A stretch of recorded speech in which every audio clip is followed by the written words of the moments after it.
2.5 weeks.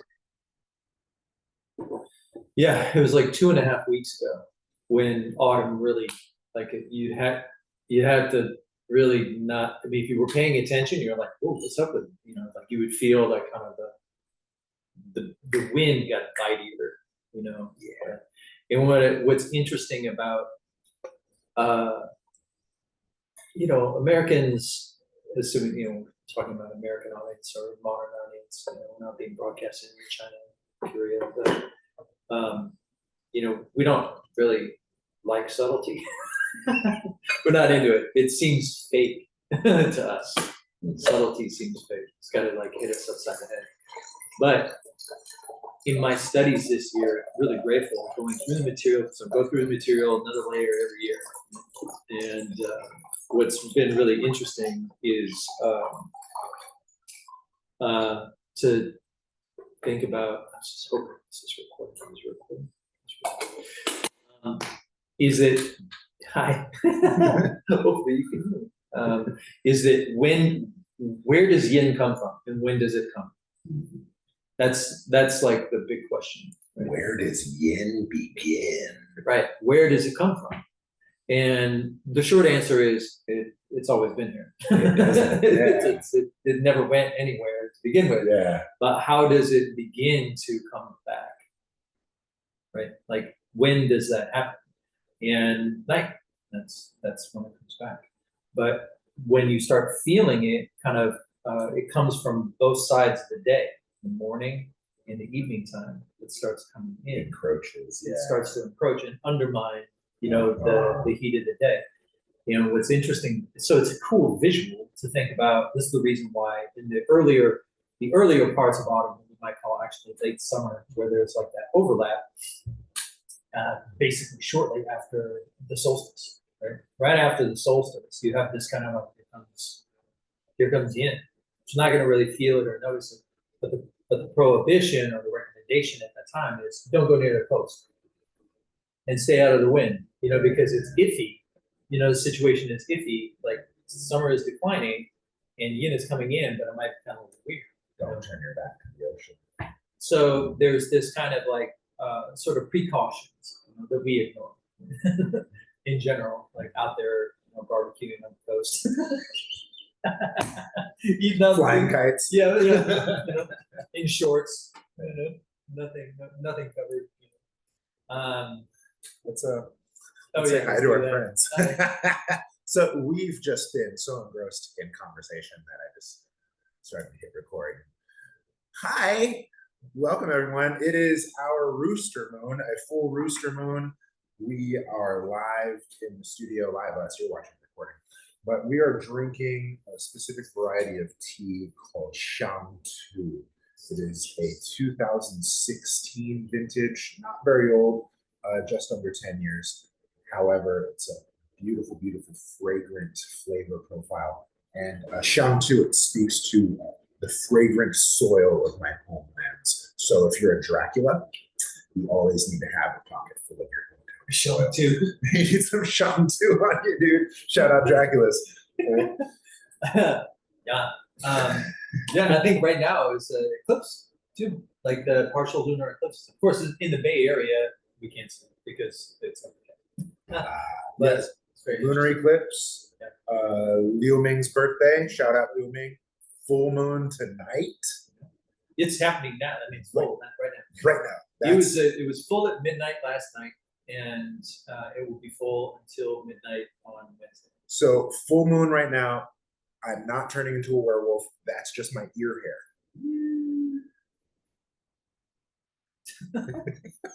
You with me? So we've gotten some feedback that the audio is a little bit off. I hope that you're catching all my humor. Yeah. Direct. So what were we talking about? We were talking about how yin begins. Makes a comeback. Like basically how yin makes its comeback. And what I find really interesting is that yin never dominates. It's not going to dominate. That's yang. Yang dominates. That's the whole point of this kind of pushing, aggressive expansion, is to dominate the ecosystem.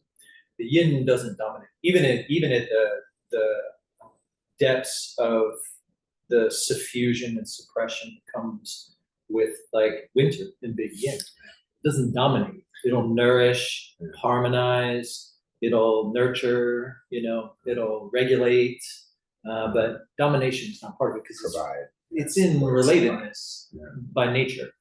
This is why in the Chinese cosmology, and in particular in Chinese medicine, you can't really have too much yin. Right? You can't be, drowned, drowned. You might be unmotivated. You just need a little tea, right? Then you're motivated, right? Like you can't, it's like you can't overdose on yin, right? But you can have a heart attack, and that's too much yang, right? And not enough yin to help regulate the situation. So this is the time in which we've been coming out of late summer, now getting ready right now at Mid-Autumn Festival. We're in Mid-Autumn Festival. That too. So it's the 15th, the full moon of the 8th moon is the Mid-Autumn Festival. And it's this time of, it's very ancient, because it's connected to all the kind of moon worshiping practices that are indigenous to China. Go back to Shang Dynasty, like even before like pre-recorded history. So the moon has been a huge part of the culture that comes out of Central and East Asia for like forever, And even though the Tongshu itself is like what's technically considered a lunisolar calendar, it's utilizing both indicators.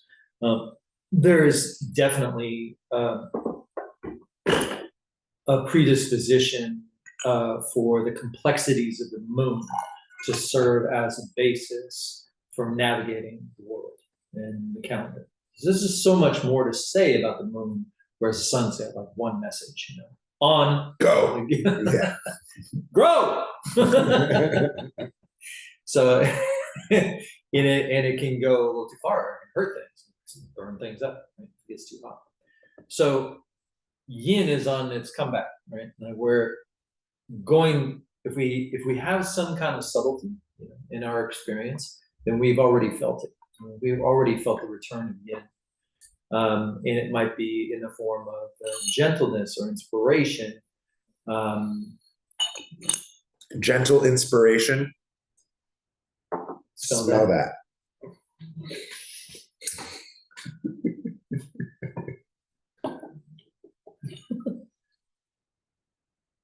Oh.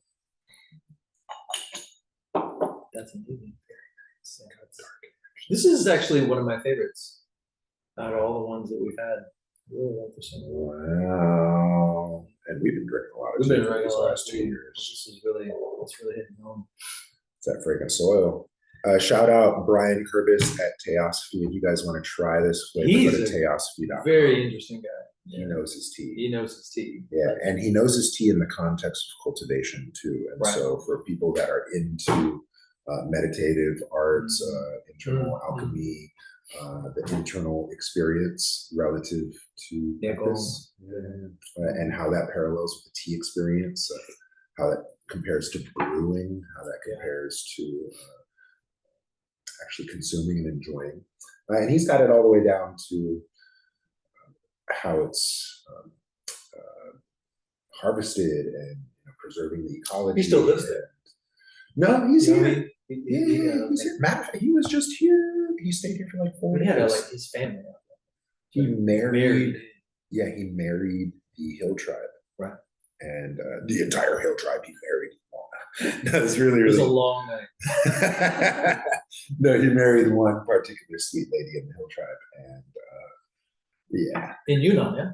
Mm-hmm. Yeah. Very interesting culture. And this is their fragrant soil. So this is. Thank you. Yeah. So shout out Brian. Oh, yeah.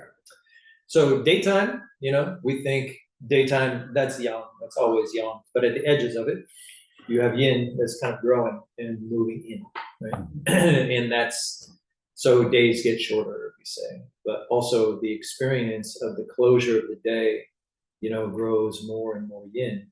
And then we've been in this really amazing period, the white dew period, which is essentially about yin's first appearance, White dew is, the way I describe it is like, it's the foothold.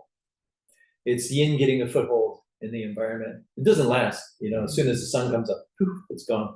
But it's the kind of clear light, white dew, transparent, that kind of transparency is on the way. And that there's a capacity there when we go to meet yin. At this point, it's still, they say it's optional, but it's really about self-cultivation, whether you can meet yin.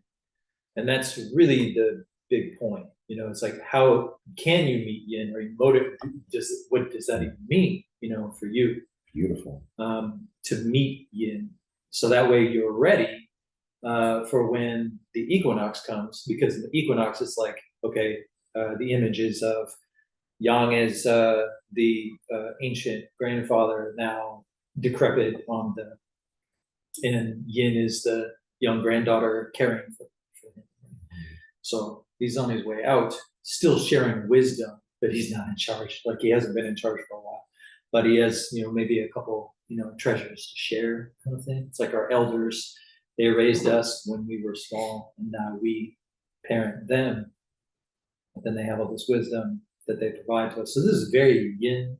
It's kind of very much a yin sort of transfer. So the 8th moon, which is the second moon of autumn, before we hit the transition moon to winter, right? So this is a rooster moon, a water rooster moon technically, but just to talk about the rooster itself, is, the 8th moon is considered like, this is the harvest time. Like, harvest itself is an agricultural phenomenon, has been going on and will continue to go on into the 9th moon, right? So that's not so much the point as it is like, this is the energy of the season, which is the harvest, which means you need to edit, you need to scale back, you need to make decisions about what's important and what's not. There's a qigong for that. Oh. Harvest, edit, scale back. These are themes of a very simple movement. Simple. Okay. Simple too is another theme for the season too. So what you would do is you could kind of sit at the edge of your seat. You don't want to be lazy, go to recline. That'd be a winter thing. But you want to still be in the edge of your seat so that you can have some movement available to you. You can rock back and forth, right? And if you were to do the standing, you would kind of stagger your step. So 1 foot forward, 1 foot back. So you can kind of shift your weight front and back, right? And it's that shifting back, dialing back that we're working with, right? And so the flavor now is with that transition front and back, I want to focus on the back, and I want to use that power to draw in. And I'll shift forward again, only so far to comfortably expand and kind of cast that net and draw back in, right? And so I kind of inflate through the armpits, kind of like a tablecloth or a bed sheet that's going out, or a fishing net, and then boom, draw back in, almost like the tide drawing back on grounds, right? And you want to shift your weight and kind of sink into that back heel and really draw in. So the theme of harvesting, like gathering, the theme of drawing in, refining, the theme of, like gathering and returning home. These are really, really prominent themes in this particular movement that reflect the season we're in. And that's the direction of the chi, is this in and down, in and down, in and down. Qigong. Yeah, in and down. I think the most esoteric point, because when you say harvest to Americans, they think accumulation. Right? Look at all the stuff I got. That's where I go when I start. I'm like, oh yeah, harvest is like, oh, my accomplishments, and I can show everybody, and like, show and tell season. This is pride. This is very rooster. It's very pride. There is this pride aspect in it, and so that means that this. You can still, like in the 7th moon and 8th moon, you can also cultivate false notions. Right? If you're thinking of harvest as accumulation, it's very aggressive. You can maintain that aggression, and then it kind of morphs into a little bit of like, I'm smarter than you, survival of the fittest. I can be righteous. I can be, extreme, even, out of this kind of like, out of this sense of aggression, of like what I can accomplish or accumulate. So it is possible in the eighth moon, it can to be very materialistic, and this is will be considered like a depleted stance of the rooster, is to be so materialistic as to be like miserly, and to need to like think it as zero-sum game kind of vibe. Like, so you can expect a lot of people to be very, very tense, because they're not taking the contemplative aspect of the eighth moon, of which that is like enormously important and enormously powerful, because that's mostly what the auspices of the eighth moon are.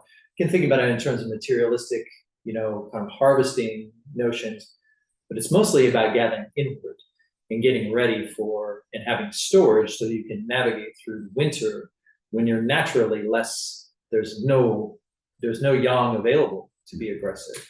So at this point, you do have to be somewhat ruthless to be kind of like, okay, I can't do this anymore. Like, I need to wrap this up, or I got to cut this off. I can't, it's still draining me. I thought it would be over by now. You got to start making distinctions and sort things out about like how to manage your resources, time and energy when things, the lights are dimming, closing time, it's time to go home, like, so going home means this kind of coming closer in to our experience.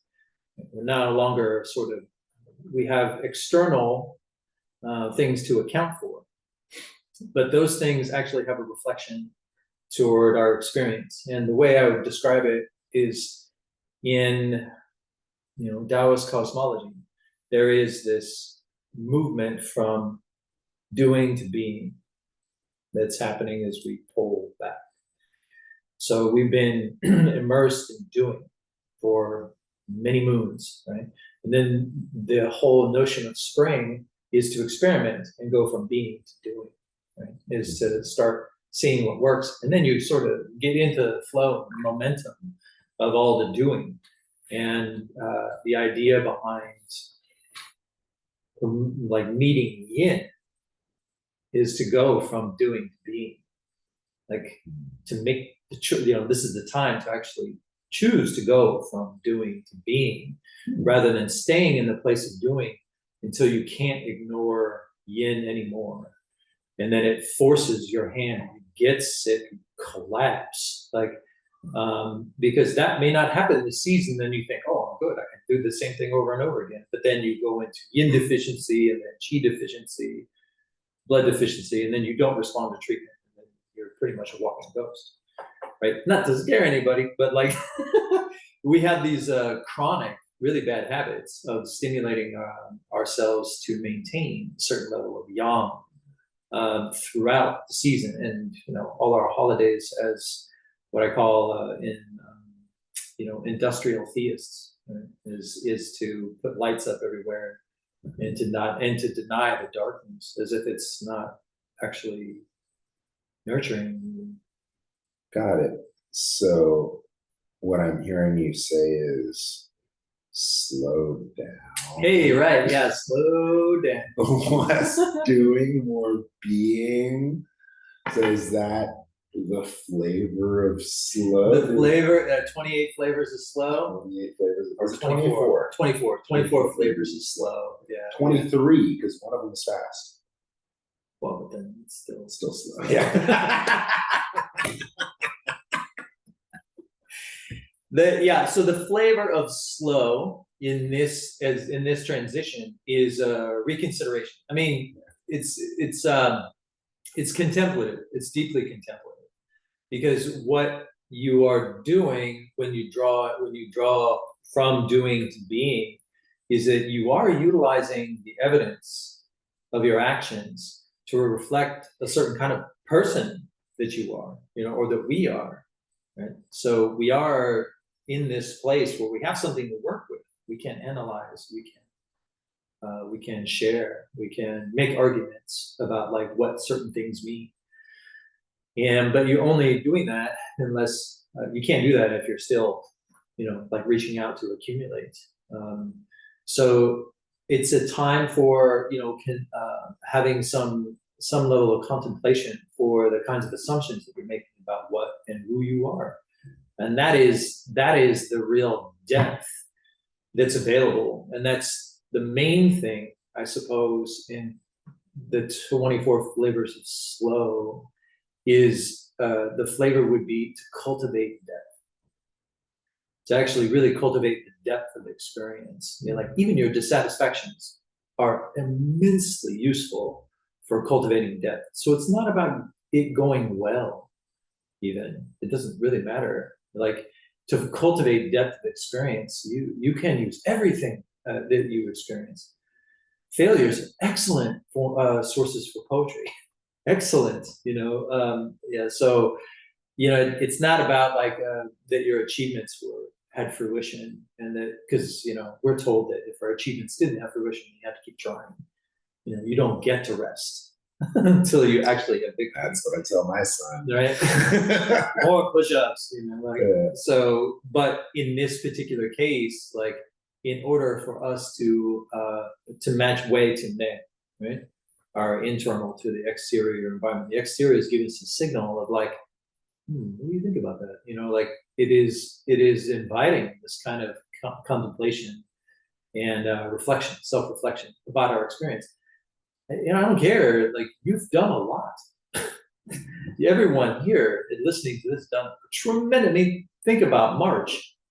How long ago was that? Like, like it feels like forever, right? It's like tremendous amount of experiences we've had, plenty, and like you may not get to all the refinement that's required for you to have a complete winter.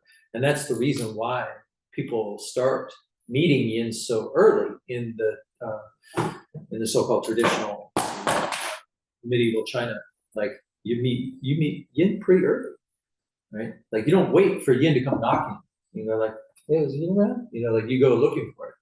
And that is, and that's to help kind of, if you welcome yin, then yin is not disruptive when it finally lands. And when you are under a heavy blanket of yin, you know how to respond. You know how to breathe into it. But if you wait to the last minute, and you have too many things going that are, the whole notion of struggle is to use 10 times the amount of energy that you would normally use to do the smallest of it.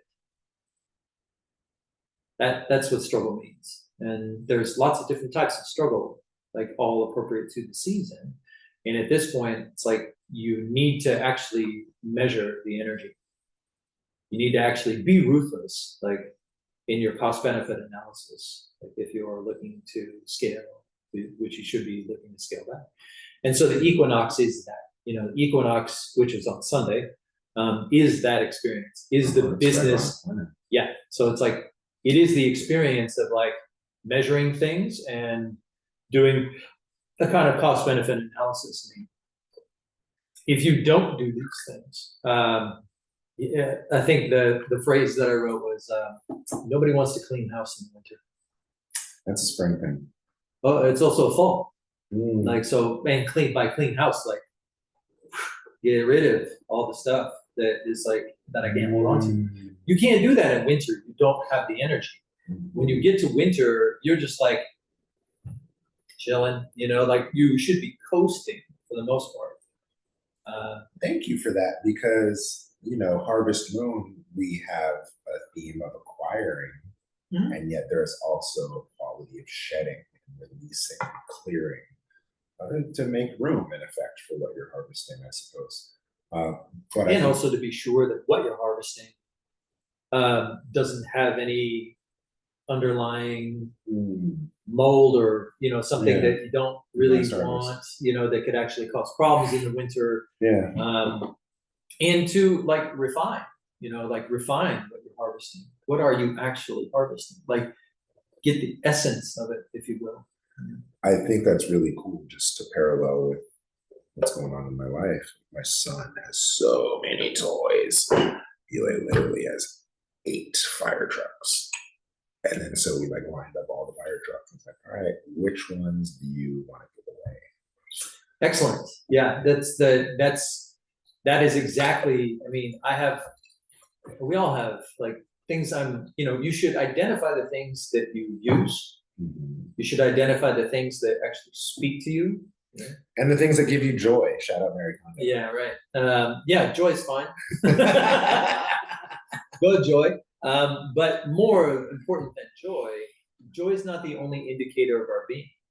It should give us enjoyment. You're the last, right? Oh, no, you're talking to a double pig, so I'm like, those are comfortable shoes. I'm keeping those.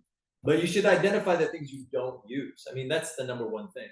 Like you start there, not whether or not something gives you joy or not. Because the thing is, if you don't use it, it brings you joy. You still don't use it, and like someone else could have that joy. So you should be generous in that way. And so that is also something that's available, particularly in this moon, is that yes, you really don't hoard, please. Like get rid of it. If you have like some question about whether its place in your life, it's not very clear that this is a part of my being in this way, and try it. Just try it. Just try like it can be a little bit painful. That's okay. That's actually okay. It gives you something to work with. It gives you space to work with in the winter, because winter is frankly, like in its essence, it's all about just space. Like, and for instance, can you sit alone and by yourself, like with no stimulation for an hour? That's the kind of invitation of what yin is providing, just this open space, which in the cosmology of the Tongshu is the source of everything, because being doesn't have quality. You can't have more being. There's just being, but from being then comes all the doing, just self-arising and then self-resolving. Be something, do something, have something. That's distinct from do something, have something, be something. Right. Yeah. Which is the common model. And it's much more conceptual, like what you're presenting. Like, the doing side, I remember this from me, the doing side of your being is expression. Expressing your being. That usually comes natural. You don't even know. It's just happening in your doing. So you said the being side of your doing? The doing side of your being. What's the being side of your doing? Yeah, that's actually trickier. It's more it's more conceptual. Yeah. Meaning that like I have it's usually related to icons and related to some sort of like framework for understanding our experience, that I am a child of God, for instance. That would be the doing side of our being. God's work through my hands. That gives you like a conceptual framework, or like maybe Indian notions of karma, that there is like a receptacle that has karma. I'm about to blow my own mind here, everybody watch. That there is no, from the Chinese standpoint, like there is no receptacle. Like thinking you are a receptacle is the only karma. Damn, take that, Zen. There is no empty cup. Or just thinking you're a cup. Get over it. And you can come think you're a cup, no problem. Like that's the thing. There's from the cosmology of Tongshu, what we call Chinese cosmology, there's actually no problem with existence. It's actually pretty good. Like you come back, if people weren't having a good time, nobody would be here. Like I think that's pretty true. And yeah, there's samsara and all the different dualistic conditions that you can get into. That's inescapable. But it's not a problem unless you think you're a thing. Because remember, even in Chinese medicine, you're just a bundle of tubes. Hey, speak for yourself. I'm just saying. There's a bunch of channels, all came together. Yeah, No rhyme or reason, or something related to your mother. Like you say about my mama. there were a bunch of tubes all come in formation and related to our ancestral line. Philippian tubes. Yeah, and you come here, do some work, and then go away. Are we in a good space? Did we get off track? What are we doing this moon? Rooster. Get in line. Get clear, get clear about what you're doing, and if you are, you're like, well, I just got to get up and work every day. Well, understand that's your harvest. Yeah. That is your actual harvest, is that because your harvest isn't, it can be conceptual, but it's actually embodied. It's in your everyday physiology. It's the thing you're doing. Harvest isn't like what you acquire. It's everything you do, right? So it's the entirety of your behavior. So it bears some reflection, would be the suggestion of the 8th moon, is to actually sit with that. And because what you're harvesting, and you need to edit, take a look at, but what you're harvesting, you take with you into those slower times, and there's really no changing it. So unless you do that editing now, you may get into the middle of winter and be like, what was I thinking? And then it's harder to make changes. Almost impossible. You have to wait till spring. But now is an opportunity to really sit back and self-reflect about, the nature of what I'm dedicating myself to, or committing, obligating, all these different commitments we make, or investments. It's all meaningful. All of these things are omens, not irrelevant. How do you spend your time, energy, attention, your chi? How do you take care of yourself, and how do you take care of others?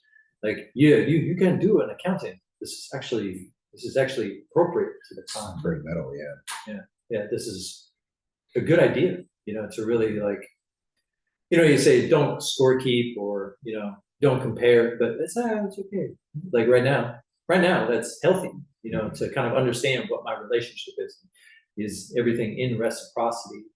But reciprocity looks different relationship to relationship. It's not the same. There is no one reciprocity that every standard that everybody has to meet. But you won't know that if you're judging it by an external circumstance. You have to get close with it. You have to be, and don't lie to yourself would be the recommendation of the 8th moon. Be real, with yourself. Yeah, this sucks, but I'm okay with it. Perfectly acceptable. Perfectly acceptable. Be crystal clear about what you're continuing to hold as you go into the winter. Otherwise, it would be very much harder navigation. This sucks, but I'm okay with it. And I'm okay with it. Very good segue to our next segment. Good luck, bad luck. Oh, yeah. Who knows? Good luck. So, obviously, the domestics might have some issues, right? Because Rooster's not really gentle in their they can be very blunt, and a little too blunt, maybe for pigs. So rabbit, pig, rooster. Rabbit, pig, and goat are the rabbit, domestics. pig, goat. Yeah. The goat has buffers, but the pitfall for a goat in Rooster Moon is that they kind of get bogged down with arguments. Did you hear what that person said about this one? And they can get sort of mired in this kind of surface level argument, and it can be very draining for them. And trying to ascertain who's right, when there's no possibility of that, can be a real pain in the butt for a goat. Again, distract them and drain the energy at a time in which they need to be kind of more secure.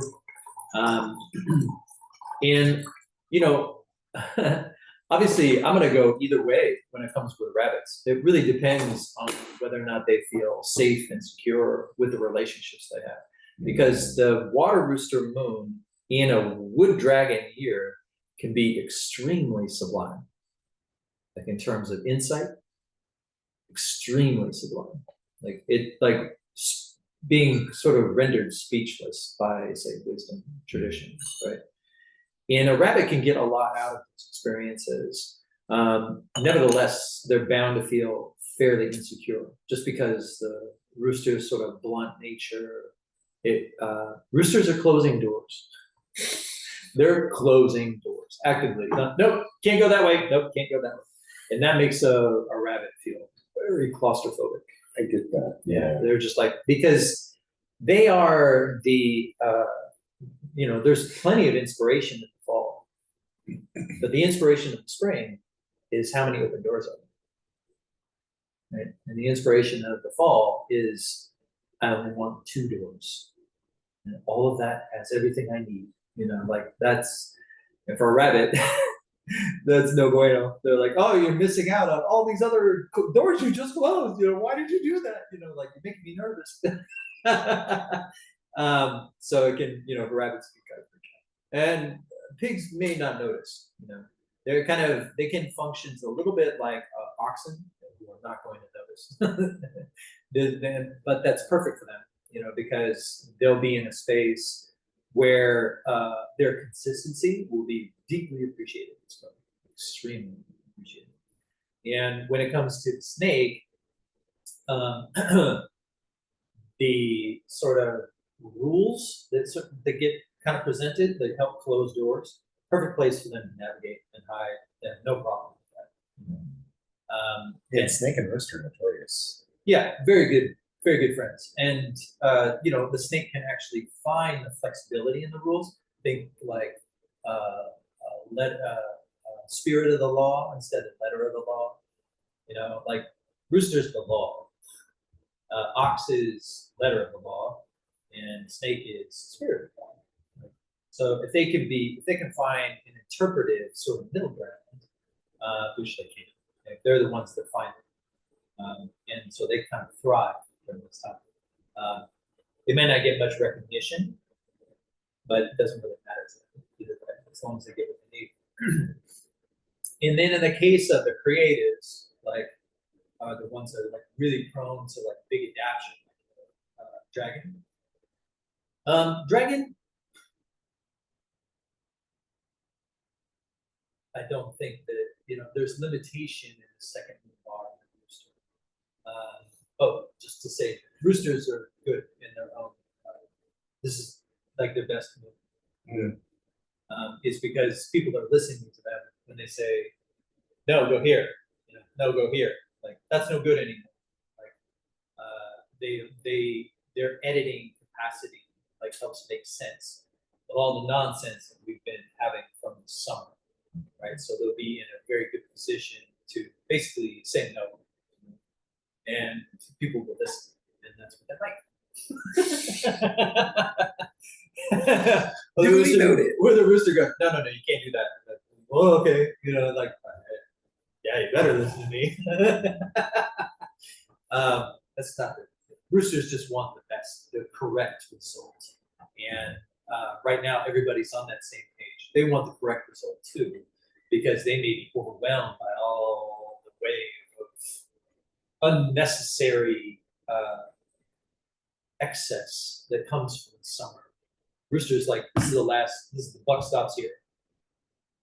That's the rooster's job.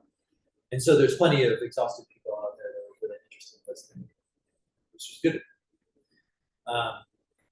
Dragons doesn't really have that kind of interest in setting the limits. They're just like, well, do what you want.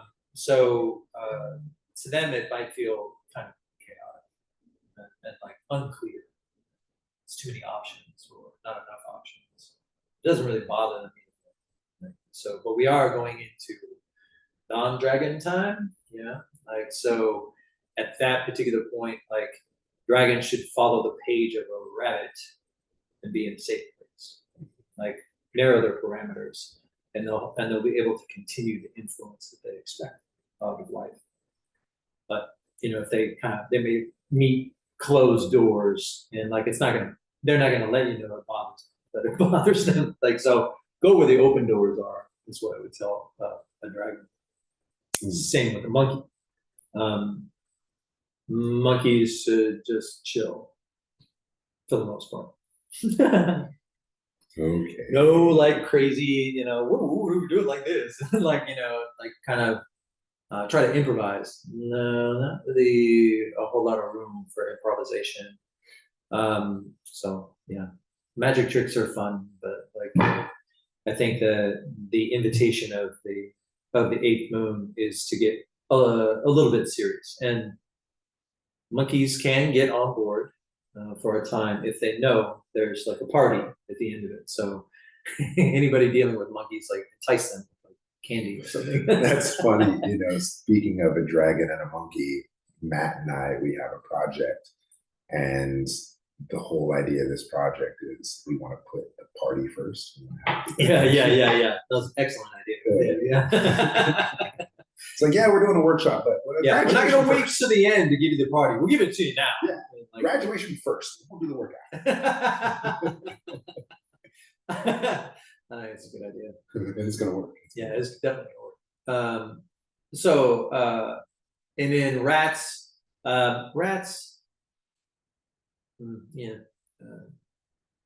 They're fine with rule-based following. I think that rats should.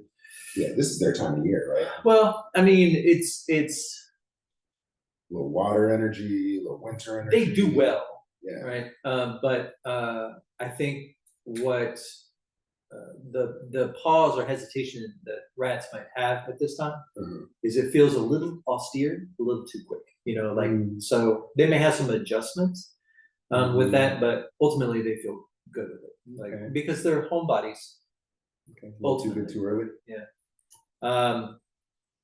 And then the ones that are most at risk are, of course, your tigers. When do they get a break? When do tigers get a break? Horse year. Oh, yeah. Stick around. Yeah, I mean, the tigers are already wrapping it up. Like they're not.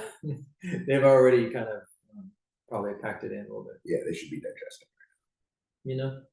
This as well as last moon, this moon as well, is actually, this is one of those cases where you think that the monkey is the most dangerous time, and it's actually the rooster, because that you may get through the monkey and think you're cool, and then you get hit by the rooster, and the rooster has no tolerance.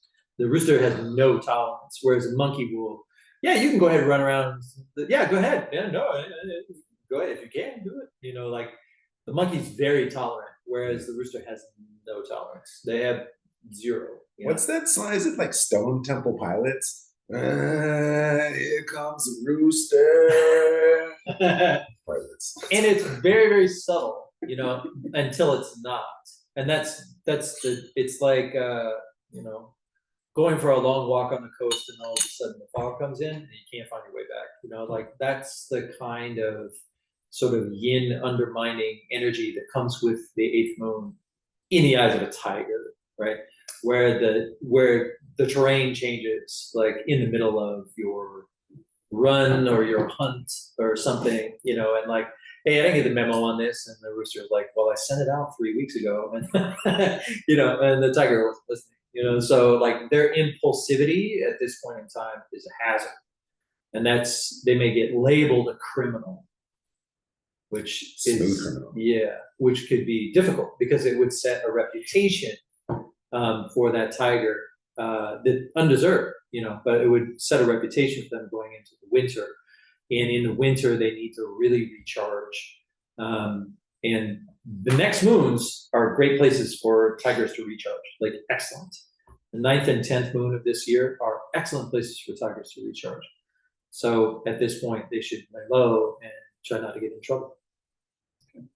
Horses, interesting thing about horses is that they really like rules. They don't say they do, but they actually do, because it gives them like kind of a parameter for running, a parameter for like finishing things. So if they have like strong demands, that have been made, and hopefully they've been they may hit the wall, or they may kind of glide to a stop, as much as they can stop. So hopefully they've kind of positioned themselves to collide to a stop, but they may hit the wall, and like if they do hit the wall, recover, you'll be fine, but like don't keep pushing. That would be the advice. It's a similar advice for all the forward going, like dragons and oxen and tigers. Don't push, like bad idea. But horses may become injured if they continue to push on. And like the tiger, the next 2 moons after this are very good places to recharge and re-socialize and kind of reconstitute their really enormously strong capacities. So you should squander, trying to get to a finish line of some kind. You should just stop where you are. Finish it, wrap it up. Last one, dog. Dogs. Yeah. Yeah, wait till next moon. That's what I would say. Like, don't really keep your expectations like pretty low, because if it's what I would say similar to a rabbit. If they have like, I know dogs, like if they have like a very strong network of people, if you've gotten it this far, it is a dragon here, but if you've gotten this far, stay within your network. And keep a low profile. Don't take center stage. That's been the advice all year long. But this year, this moon is like an adaptation period for you, of like clarifying boundaries. That's very good. It should internally feel very empowering if you like take on the clarification of boundaries as a dog in this moon. It should on the inside feel very good. But, it's one of those things where you can't really put an award on your mantle or something like that. It's just a kind of inside feeling. I know who my people are, and like that should be the. If you have any doubt about that, this would be the moon to kind of clarify that, because in the next moon you don't want to do that. So better to do it now. In the 9th moon, when you get to your own moon, you just want to run with your people. Right, so you don't want to have to think about who's in and who's out. So this is the time to do it for dogs. Solidify your pack. Yeah, like get if you have any kind of, summer we pick up stragglers, friends that people I meet at the coffee shop and like we hang out a few times. Get rid of them.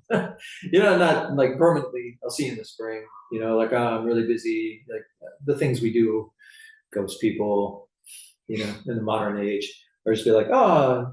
Bay Area, trying to schedule, hangout times with your friends. How about March? March good for you? It would be like that, so don't like feel bad, if you have to like kind of put a bunch of people on the back burner. If you're a dog, like that's actually very helpful for you. And it depends. I mean, it's not like maybe you've been heavily exposed to lots of different people already this year because you've been kind of laying low, small packs. But this would be a year if you have any kind of questions or concerns about the content of those packs. This would be the time to like kind of refine your circles and get clear about that. And I could say similar things for just all the social signs, like even rats or rabbits or pigs or goats. I mean, we're all doing that in the sense that even monkeys, like summer has encouraged us to grow and expand. Right, and so now we're gathering in. Right, so who do you want close in? That's a big question for dogs. Like big question, and as well as rabbits. Like, who do you want? Like who the people you talk to every day that you feel like really comfortable with, and identify those people, prioritize those people, and obviously winter is. Some socialization, but like also a lot of alone time. Mm-hmm. So getting more comfortable with that sense of aloneness, I think is wise. It's wise. It helps you be a better friend, if you know how to be alone. Fair enough. Yeah, they'll say that in relationships. Mm-hmm. Be okay with being single. Lead into a partnership. Mm-hmm.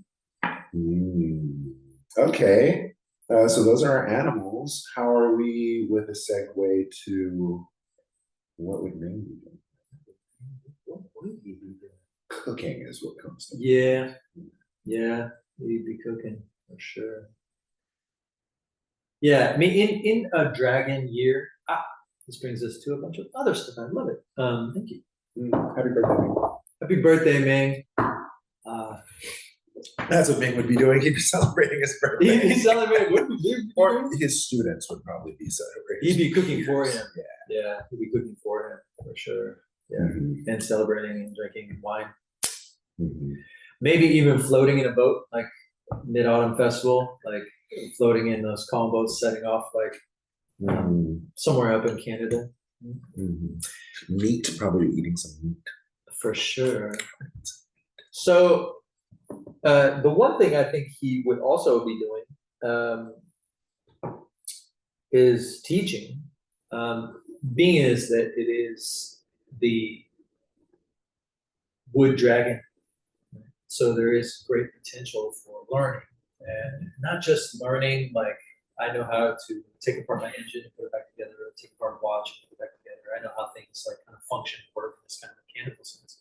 But the kinds of practices and pursuits that foster on a daily basis a level of self-cultivation. And so this year overall, I think if he was still alive and still teaching, probably have a small group teaching very specific things. I think that he was on his way to do that, setting more qualifications, and setting like more prerequisites for his students, like who's going to get the sort of next level or next stage or next, batch of information in terms of all the numbers of practices that he was carrying at the time of his death. So, he was already in the gaze art group, he was doing all kinds of like setting, maybe you haven't been here, you get caught up, and then he was like really asking things of people, not just like, hey, you're interested, show up, like he really wanted a commitment from people. And I think in general this year, that would have definitely been the case. Like, he has so much more energy. Like, if you're going to be here, it's because you're committed. And I think this moon in particular would have been a really excellent time to,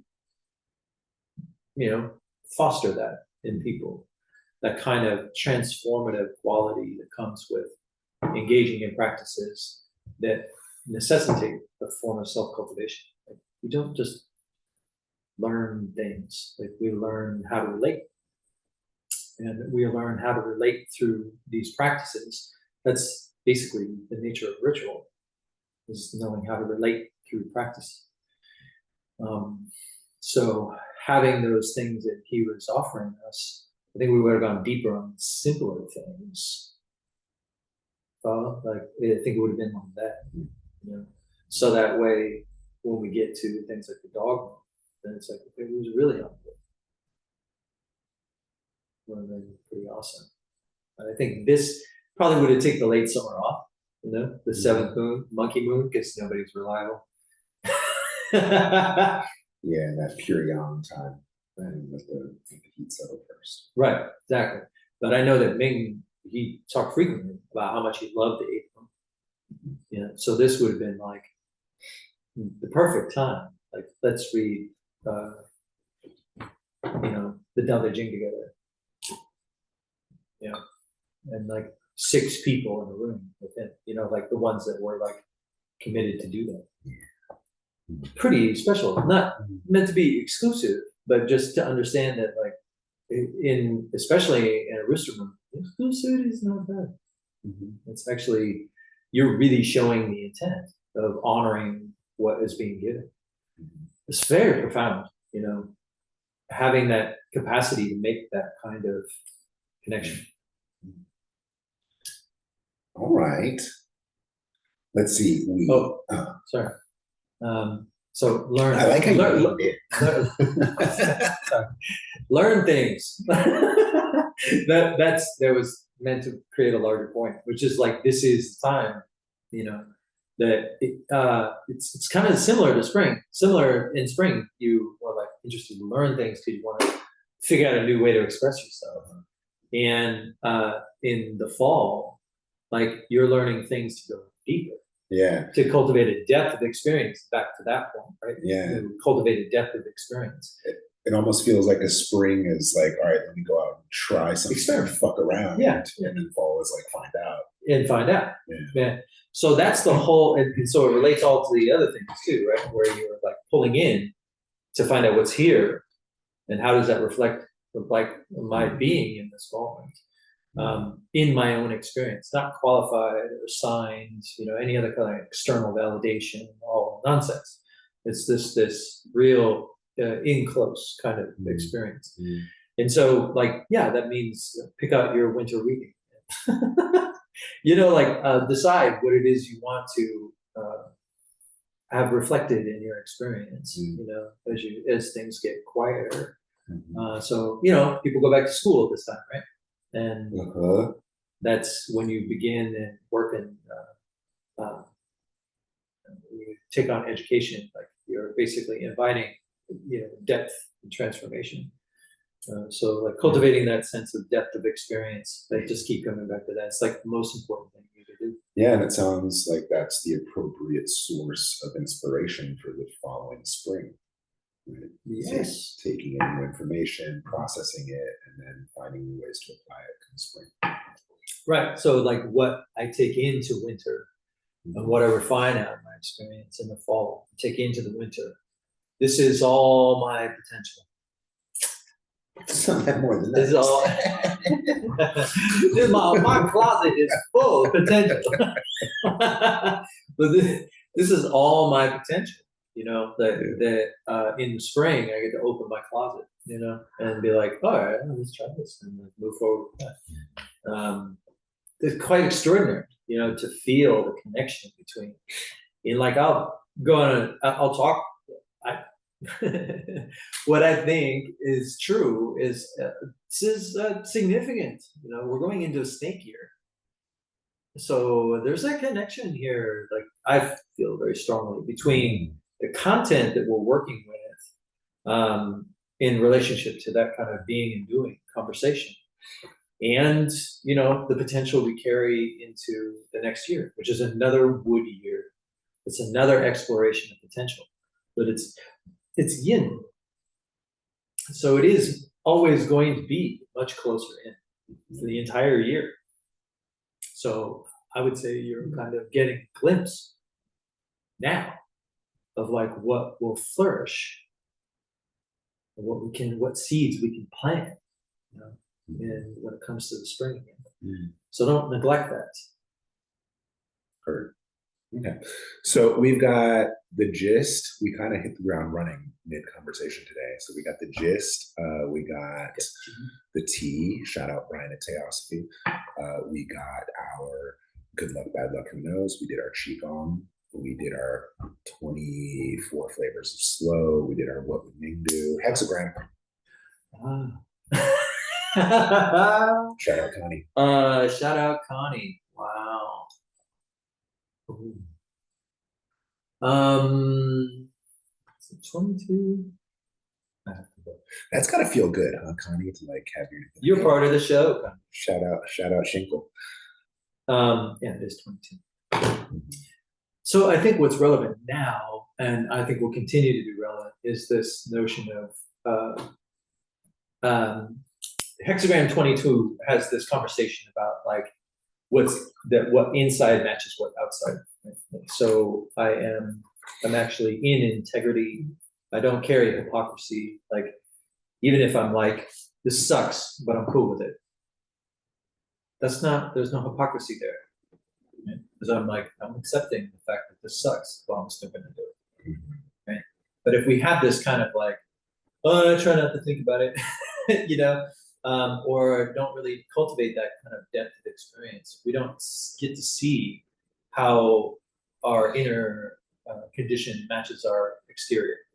We don't get to have that conversation with ourselves. And that's what Hexagram 22 is all about, is that how we adorn ourselves, how we appear in the world, Rooster is very showy. But how we present ourselves, is it authentic?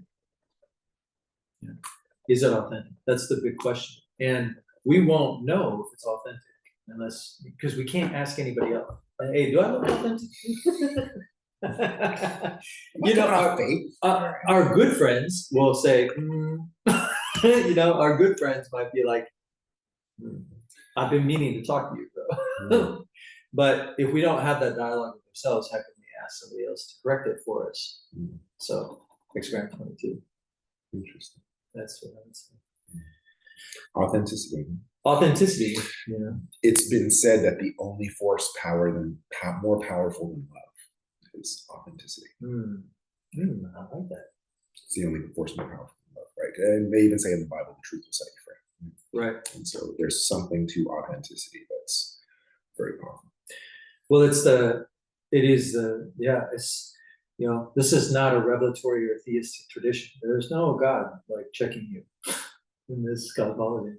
I mean, gods are there, perfectly fine. Don't offend them. It's all good. But it doesn't come to play when conducting your life in the cosmology of the Tongshu. They don't come to play because your task as a human being is to understand that you're in relationship to your environment. That includes gods, but like the flow of time, sequence of the seasons, all beings, gods or otherwise, all in this flow of time. So I guess in Chinese sensibilities go, well, just go to nature. Like nature is who I check in with. Am I in line? Am I reflecting nature? You know, so there is a season for ego. Yeah, congratulations. Like get into it, you know, like let it flow, like let it express. And it doesn't create a residue if you're willing to recognize that when the season of ego is over, you let it go. Like it won't create it. Yeah, you might pout and be like, that's late summer right here. That's late summer. So authenticity is this willingness to be in conversation with our environment and in conversation with ourselves. So like for, you know, Confucian Taoist traditions, like it's pretty much the beating heart of the conversation is that kind of authenticity. And the interesting thing about it is, I remember one of my favorite quotes of Ming is he said, if you don't lie to other people, congratulations. Like, but if you don't lie to yourself, how would you know? And like you don't really, but you can just keep kind of the door open, which is why they always say keep the door open, because you're not really sure if you're lying to yourself or not unless you're willing to keep the conversation going. Because at some point you will meet a moment that's like, oh yeah, no, I think I was kind of, that's why, you know, well, I mean, we've all been there, right? Where it's like, you keep moving forward with something and you think it's cool, until it's not. And then it's not cool, and then you're like, wow, why was I doing that? And then it's clear, you know, the omen for that comes like right up in your face. You can't ignore it. And that is like, you know, for this tradition, that is pristine clarity. You should celebrate that, even if it like meant the devastation financially or whatever. Just like, I see better, and you have this kind of like clear vision of who you are right then and then. Season for ego. It's a season for ego. It's between end of the 6th moon and the beginning of the 8th. Well, family, this is as good a spot as any. Happy Mid-Autumn Festival. This is one of the 4 times a year where you should talk to your teacher and get together with your family. Chinese New Year, big one. That's when Yang rises. Mid-Autumn, when Yang descends. Those are the 2 big ones. Then your teacher's birthday and Teacher Appreciation Day, which just passed. Double 9 too. Double 9. Call your teacher. All right, guys. Bye, guys.